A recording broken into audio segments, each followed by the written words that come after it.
फरक हाच होता की ते प्रधानमंत्री आहेत, त्यांच्याकडे पद आहे, देशातली एक जबाबदारी आहे आणि जो शक्ती कायदा असेल जो आम्ही महाराष्ट्रात पारित करून केंद्राकडे पाठवलेला म्हणजे राष्ट्रपती महोदयांकडे पाठवलेला किंवा महाराष्ट्रातली आज जी कायदा सुव्यवस्थेची परिस्थिती काल वाटतं PSI वर एका कोयता गँगने हमला केलेला आहे.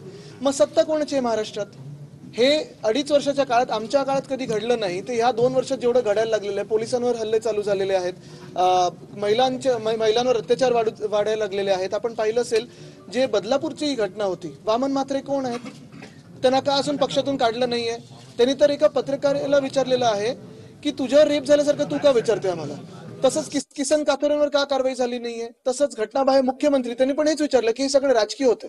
म्हणजे जेव्हा नागरिक रस्त्यावर येतात आंदोलन करायला तेव्हा तुम्ही यांना राजकीय बोलता, त्यांच्यावर लाठीचार्ज चालवता, त्यांना अटक करता, पण ज्यांनी बलात्कार केला किंवा मोलेस्टेशन केलं त्याच्यावर FIR घेण्यासाठी तुम्हाला 10 दिवस लागले, 10 तास त्या महिलेला बसवलं तिथे, गरोदर महिलेला.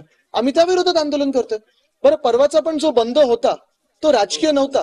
जो बंद आम्ही पुकारला होता, नंतर हायकोर्टाने आम्हाला सांगितलं तर आम्ही बंद मागे घेतला आणि आंदोलनं केली, पण ह्याच्यात देखील कुठेही राजकीय नव्हतं. आम्ही एका पक्षाच्या विरोधात नाही तर त्या विकृतीच्या विरोधात आंदोलन केलं होतं. आणि तुम्ही लक्षात घ्या, फरक हाच आहे, महाविकास आघाडीने विकृतीच्या विरोधात आंदोलन केलं, भाजपाने विकृतीच्या बाजूला राहून आंदोलन केलं आमच्या विरोधात. तर त्यांनी पण आमच्या आंदोलनात सहभागी व्हायला पाहिजे होतं. सोपी गोष्ट आहे. आजच्या आंदोलनात त्यांनी दिशा सह्यन प्रकरणात अरे बघा, हे राजकीय सगळं चालू राहील.